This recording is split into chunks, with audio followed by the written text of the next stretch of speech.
because you left me on a barren planet praying for death! I knew this day would come. Welcome back, everyone. It's Charlie. This will be my full Rick and Morty Season 7, Episode 6 video. There were a whole bunch of Easter eggs and references, so we'll break it all down. Also, kind of seems like they've set up a potential nemesis for Morty, like the next overarching villain on the show after Rick Prime. Everybody beware Churry, the immortal Churro. If you're brand new to the channel, be sure to subscribe to get all the episodes, and careful for spoilers if you haven't seen the episode yet. We'll just start at the beginning, work our way through shot by shot, talking about Easter eggs and WTF moments, starting with the episode title. Rick Fending Your Mort, which is a reference to the movie Defending Your Life with Albert Brooks, is all about him having to stand up for his life, trying to prove that he's worthy of getting into heaven. During the episode, Rick and Morty are put on trial literally by the observers and have to defend their lives or else they'll be killed. The episode was mostly a parody of a clip show, like a soft sequel to Morty's Mindblowers, or the same type of trope, making fun of the whole trope in general of clip shows themselves. Thinks he's hosting a clip show. Like they call it out a couple of times during the episode, which is something that Rick casually does all the time, like he'll point out or make fun of tropes all over the place. Generally, the episode is meant to be like a lighter fare after last week's super canonical, super serious episode 5 ending to the saga of Rick versus Rick Prime, and him getting some kind of closure, if you can call it that. So to answer the next big question, who is the next main villain of the Rick and Morty series? Is it going to be Churry, the immortal Churro? Part of me thinks that this was just meant to be like a one-off bit, like haha, everybody be afraid of this tiny little Churro that could now be this super powerful enemy because he cannot die. He's literally called immortal.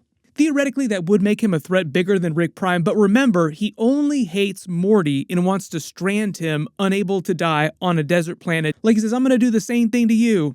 What'll probably happen in the future, though, is that they'll introduce some other main villain at some point, maybe like the season finale, but if we don't hear about Churry the Churro before Season 7, Episode 10, I expect them to maybe just reference it in some loose joke in a future season, and that's about it. During the opening scene, Morty finds Rick in the garage, drunk as hell, just like evil Morty did during his backstory last week. For those of you asking where his drool's been, he's got a ton of it in this episode. When Rick says he doesn't feel like going on an adventure right now, but definitely next week, that's sort of a meta joke about the actual show itself, like him kind of breaking the fourth wall, like we'll do a traditional adventure in next week's episode. Another reference to Rick knowing that he's a fictional character in a show. Morty also does that in this episode too, so they both kind of break the fourth wall a couple times in the episode. Morty tries to cash in his free adventure punch cards from back in Season 3. We've seen them a couple times since then, and every time Rick makes him go on an adventure that he doesn't want to go on, he gets to punch the card. It's a bit that actually started during Season 2 in Me Seeks and Destroy when Morty won a bet, which they reference playing an actual clip of this episode later, paying off the whole bit about this being an actual clip show. And you all know my grandson and I did this whole thing with giants. Observe the time Rick and Morty did this with giants. This is an open and shut case, Morty. Fie-fo-fum, I smell the violation of civil liberties. Like, even though Morty's Mindblowers was kind of like a clip show, they were all brand new animated clips, except that we hadn't seen on the show previously. Rick thinks Morty's been forging the cards, they're worthless, which Morty cops to later in the episode. Only some of them are meant to be valid and count towards Morty's free adventures. Rick also references the Gremlins movie. There's actually a non-canonical Rick and Morty claymation Gremlins episode from the early seasons too. Morty whips out a record of a bunch of different adventures that they've been on, 3 different pages. We don't see every single one, but we do see most of them.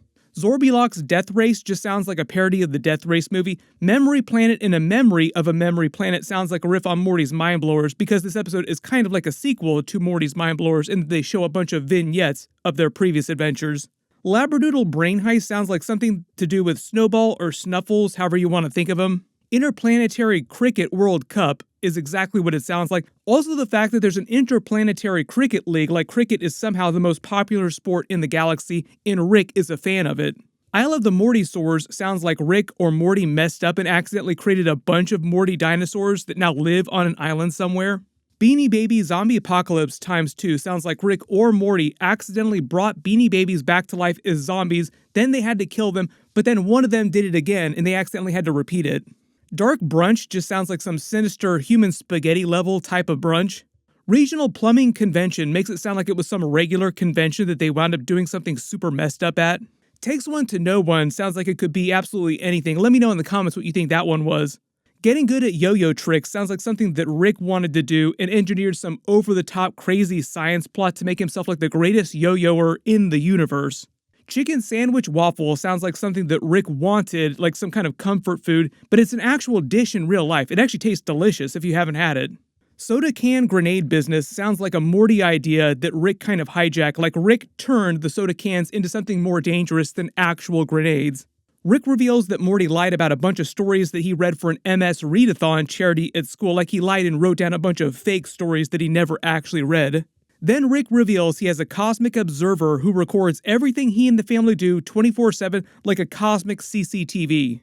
It's basically a parody of the Guardian of Forever from Star Trek and the Watchers from Marvel. Like we've got the What If series that I'll be doing episode videos for in a couple weeks. The Watcher will be coming back during that.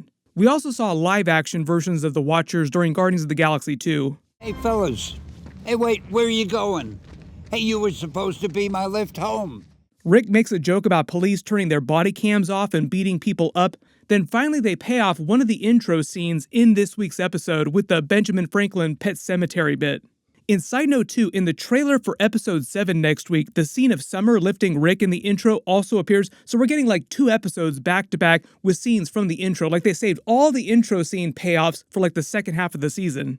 The first adventure clip is for an adventure called Truth or Dare, which is basically a parody of Legend of Zelda games. You could call it a reference to either like Breath of the Wild or Tears of the Kingdom, but it looks pretty similar to both, Rick referencing the tutorial from both of those games. They set up a running gag in the episode about dudes cheating with other dudes' wives. Like first it's the golems from the Zelda planet, then later it's the judge and the lawyer's wife.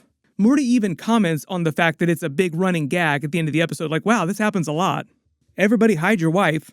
The late-night Western adventure was Rick getting drunk, making Morty go to Carl's Jr. to get him a Western bacon burger because Rick had been banned from the restaurant. No idea what he did at that restaurant. This is also a bit of a joke about the Carl's Jr. commercials that Rick and Morty has done in the past. There have actually been a bunch of them. Wake up, we're in a Carl's Jr. Hardee's commercial right now. I'd like you to meet some characters. Thick Burger El Diablo. Rick, I don't want to be in a commercial. It's 4 in the morning. I got a big test Too tomorrow. bad, Morty. I'd like you to meet All Natural Burger. Stop It's hitting gonna help me. you relax, Morty. Western Bacon Cheeseburger. I need to get sleep. Jalapeno Thick Burger. We get a look at one of the other pages of Morty's adventures. One of them is a Five Nights at Freddy's simulation, but in real life. Like Rick made real ghosts, which we actually saw him do in a previous episode, then made those inhabit the bodies of the animatronics based on Five Nights at Freddy's. They probably did this joke knowing that the Five Nights at Freddy's movie was coming out pretty close to this during the year. It's literally like the highest grossing horror movie all year long. It's even earning more money than a lot of the Marvel movies. Maximum Overdrive with Clothes is based on the Maximum Overdrive movie, which was directed by Stephen King, based on one of his short stories. It was technically his first and last directing gig back in the day. The whole idea in the context of that story is that a car is brought to life, like inanimate objects start coming to life after a comet passes nearby Earth. So in this world, it's like the same idea, only it's just with clothes. Whistling Dixie is a Blade movie parody with Rick and Morty dressed up as Blades, which might actually be the payoff to their memory from Season 5, Episode 1 in the intro, where they saw an alternate universe version of themselves who became Blades. The Whistling Dixie reference is to him waffling, basically like droning on and on and on, with Whistler just going on about the special anti-vampire gun that he made for so long that Rick and Morty get bored and bail on the adventure, leaving him to be killed by the other vampires. Notice his gun is called the Holy Soaker, which is a reference to Super Soaker guns. Marvel's actually in the middle of trying to make a rated R Blade movie with Mahershala Ali. Probably going to be a couple years before we see that though. They have a whole bit about 9/11 and Rick trying to get Morty in trouble on Twitter for posting about it. Leg Day is a parody of Pickle Rick with Rick turning himself into a leg, and he also reveals that he's done this on multiple occasions. Like that was the second time that I did Leg Rick. Then Morty actually kind of breaks the fourth wall, which is super rare. Like Morty usually doesn't break the fourth wall when he calls Rick's Leg Rick t-shirt bootleg merch for the show, revealing that Morty also knows that he's a fictional character in a TV show and Rick and Morty merchandise for the show needs to be licensed. Then the Observer starts to play a bunch of his own bits that he'd recorded of them, taking over the episode basically. The first one is a parody of Morty turning into a car previously on the show. This time he turns into a boat, and it turns into like a Castaway movie parody like the Tom Hanks movie. They get stranded on the island, R.I.P. Big Doug, until Rick comes to bring him for another adventure, and the hamster that he says he's lost control of escapes onto the island, implying that the hamster then killed the other kid.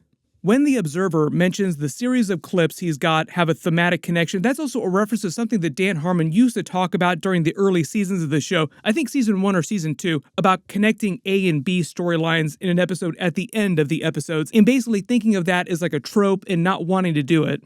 They set up the running gag about the observers, all of them, all over reality, literally recording every possible thing ever 24/7. Like this one watches them badmouth it, then later in the episode it gets super meta with observers observing each other, and some of them misusing their powers of watching things to literally pirate movies.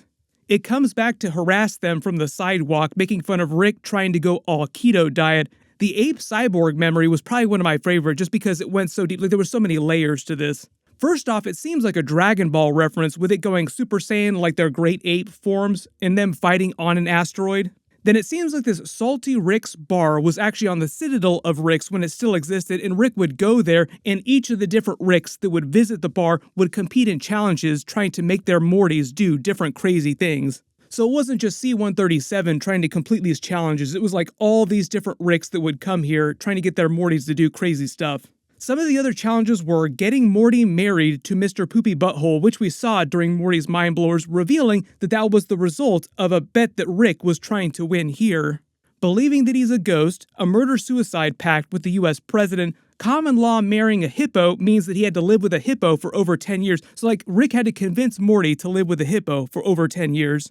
Chugging salad dressing doesn't really seem all that special. Becoming Santa Claus, though, might actually mean literally becoming Santa Claus, not just dressing up like one during Christmas, and then drinking toilet water is pretty self-explanatory. Maybe they meant dirty toilet water, but really, is there any other kind of toilet water? Like it's all dirty. Then the family shows up and they start playing clips for each of them. Beth's toilet wine also revealing that Summer was drinking from that same bottle. Like, I know what that sounds like she knew the sound because she herself had been stealing wine from that toilet. Jerry gets stuck by a bunch of Rick's chemicals when he tries to grab a diamond from the trash and winds up turning his piss into acid and causing him to piss on his coworkers downstairs and show them his junk, flashing them. Side note, this would have also had to have been when he had an actual job, which he currently does not have one and has not had one for a long time, so this must be an old memory. Also note that he's self-aware at this point, like he's made his peace with being the most ridiculous member of the family, like I'm supposed to be stupid. Summer's whole bit about not being a hot person and being horrified also seems like a callback to her trying to make her boobs bigger to get boys to like her. Space Beth farts during a mission briefing led by Bird Person, who we know is still alive, we saw him a couple episodes ago, correctly outing her as the farter because his beak is super sensitive. Notice their mission was against a Gronflemite called Dichotomous Daniel. There's also a female Squanchy here too, like another member of Squanchy's race. This droid on her left seems like a Star Wars pit droid reference too. Some of these memories are also kind of random too, like they get really quick about it. Morty stealing money from Rick's wallet, that seems pretty common. Rick creating a Morty dog, like Morty's face, using him to win Best in Show at a dog competition. Maybe that was actual Morty that he turned into a dog. Then they had to jump into a vat of whale semen with Beth calling it out as a trope, like, oh, you just did that for shock value. Then Morty gets the Observer killed when it's hit by a passing car, setting up them having to actually defend their lives from the Observer's race. As they're hanging there in stasis, they later reveal that Rick was just kind of going along with this, biding his time so that he could gain control of their technology, allowing them to escape. Paying off the bit again about his Inspector Gadget body parts, like he has so much of his body replaced, this time he has a third arm basically. When Rick says that he and Morty already did this whole trial thing with the Giants, that's a reference to Me Seeks and Destroy, the episode where Morty initially won the bet and the rights to use the punch cards, which they used to tee off this entire episode, and they literally played the clip from Me Seeks and Destroy, paying off the bit about this being a clip show parody. All the other clips that they show were brand new stuff that we didn't see in previous episodes. When they make fun of Rick and Morty for repeating their mistakes, it's also a reference to long-running shows like Rick and Morty, The Simpsons, South Park, all repeating jokes from earlier episodes, like, oh, you already did this bit in a previous episode. They have the bit about Morty messing up all the guns that Rick gives him because Rick has really vague explanations about what the guns actually do. This one is only for killing gorillas. The bully gun that he thinks will turn him into a bully winds up killing him, then Rick has to bring him back to life. In the gun that just shoots Jeffrey Dahmer's, maybe the idea is that they eat the people that they get shot at, and that's the joke. Like, they run off before that winds up happening, but they also reveal that during this adventure, he was on a date with Jessica, so go Morty. And they revealed that there were several more guns as part of this bit, like it went on and on and on. They do the Pet Cemetery bit with them trying to test the limits of how it actually works, starting with Ben Franklin. They try to use it to recharge Morty's phone, to fix a broken car, and you can see a bunch of stuff strewn about like they tried it a bunch of different ways. Rick wanting to eat the Ben Franklin is also a callback to the Human Spaghetti episode. They show Morty creating his new nemesis, Churry the Churro, who is immortal. Like I said, I already kind of explained the bit. Basically, they stuck him on a planet. That's kind of a reference to Star Trek II, Wrath of Khan, like stranding him on a planet. The other thing, too, is that when Morty asked Rick to bring the churro to life, he shot it with his gun immediately, no time wasted, meaning that Rick has a gun that can make things immortal, which makes it way, way more powerful than we thought before. They had the whole Wes Anderson parody montage about a bunch of his movies. This hotel is based on the French Dispatch. All the shots of them are scenes framed in a Wes Anderson style of filmmaking. There's also a joke about the quirky types of scenes in Wes Anderson movies, like they're all sitting in hot tubs in all the scenes, but none of the hot tubs have any water in them. These two outfits are from the Life Aquatic movie, like this one and the snorkel. The other bit with the churros, too, is that when they stranded him on the planet, Churry the Churro expected to find other living churros, like, oh, it's my family, but then realizes they're just regular churros, meaning that Rick created a bunch of other living churros, and they would also be immortal. So there's like a small race of immortal churros out there that all hate Morty. There's a big joke about Rick mercy killing the Rick and Morty who are in the new Space Jam movie, confirming that those versions were not the main versions of the characters. If you didn't see that movie, do not worry, it was terrible, save yourself the time. Then Rick tricks them into giving him enough time to finish hacking their tech and causing them to devolve into fighting each other, basically killing each other off, allowing them to escape. Showing them a bunch of scenes of them misusing their powers. When they show the ones selling bootleg movies, there's Avatar 3 through 6, basically like all the Avatar movies that James Cameron announced. There's a copy of the Batgirl movie, which was famously canceled by Warner Brothers, the company that now owns Adult Swim and the Rick and Morty show. So they're like making fun of the company that owns them, also the same company that released the Space Jam movie.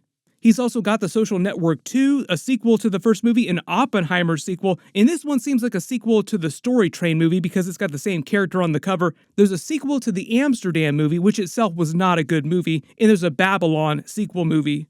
The whole bit about the Avatar Friends and Family screening without any effects is that a lot of movies in real life screen early to get audience reactions, and they do it for the cast and crew members, friends, and family. Marvel used to do this all the time, but they had a big problem with spoilers getting out, so they stopped doing it. Give us a fake name again. Again. Not shocked. Yeah. I just don't understand why he keeps doing this. You don't understand? Really? I feel like it's pretty obvious to just spoil things. I don't spoil things. Name me one thing that I've actually spoiled. When Rick says that he believes marriage is a scam, that probably started after his wife Diane was killed, because he seemed pretty happy to be married to her back at that time. They bargain for Morty's next free adventure and start referencing next week's episode, saying that they're on their way to have another traditional adventure, basically. Next week basically means episode 7. They also pay off the bit from back in the Spaghetti episode where they said that Morty would have to stop morally questioning Rick for a couple episodes, meaning 2 episodes, and it's been 2 episodes, so that's why Morty at the end of the episode here says, maybe I'll morally question you. Rick also giving him another gun, which he'll probably use to accidentally kill himself or someone else. Then during the post-credit scene, they pay off the Churry the Churro bit, revealing that he's escaped the planet and is now just stalking Morty, waiting to capture him and strand him somewhere.